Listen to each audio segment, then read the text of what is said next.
নামবে তার সাথে সাথে ফাঁসি বাস্তবায়ন করবে বাংলাদেশের জনগণ। শেখ হাসিনাকে তার শ্বশুর বাড়িতে পাঠিয়ে দিয়েছে, সেই দিল্লিতে সে এখন অবস্থান করছে। আমাদের কোনো পদ দরকার নাই, আমরা কোনো লোভ করি নাই। কারণ আপনাদের মনে আছে উত্তরবঙ্গের একটা সন্তান, আমরা তার বাসায় গিয়েছিলাম। বাবা কৃষক, বাবা প্রত্যেকদিন ছেলেকে ফোন দেয়, আবু সাইদ চাকরি হয়েছে।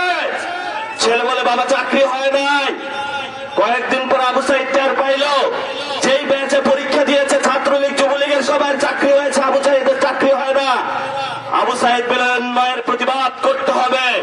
আবু সাইদ গিয়ে রাজপথে দাঁড়াইলো, আবু সাইদের বুকে গুলি করলো। আবু সাইদ বিশ্বাস করতে পারলো না বাংলাদেশের পুরো লোক তার বুকে গুলি করলো। কারণ আবু সাইদ বলে যেই লোক গুলি করতে আসছে ও তো আমার পাড়ার প্রতিবেশী, ও তো আমার চাচা। আবু সাইদের বুকে আবার গুলি করলো। আবু সাইদ রাস্তার মধ্যে শুয়ে পড়লো। আবু সাইদ সেই দিন গিয়েছিল আপনাদের সকলের যারা এখানে আছেন আপনাদের প্রতিনিধি হয়ে আপনাদের কর্মসংস্থানের ব্যবস্থার জন্য। 2 বছরের মাথায় অনেকে আবু সাইদকে ভুলে যাইতে পারেন, আবু সাইদের সেই রক্ত মাখা শার্ট ভুলে যাইতে পারেন।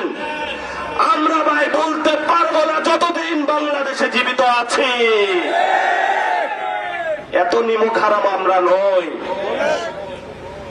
আবু সাইদের পরে শহীদ মুগ্ধ, শহীদ ওয়াসিম 400 জনে গিয়েছে, শহীদ হয়ে গিয়েছে। শেখ হাসিনা বলছে এদের দমানো সম্ভব নয়।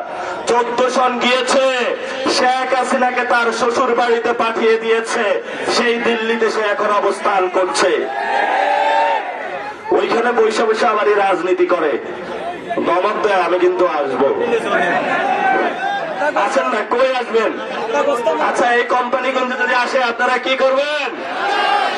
বাংলাদেশের যে কোনো ইঞ্চিতে শেখ হাসিনা নামবে তার সাথে সাথে ফাঁসি বাস্তবায়ন করবে বাংলাদেশের জনগণ।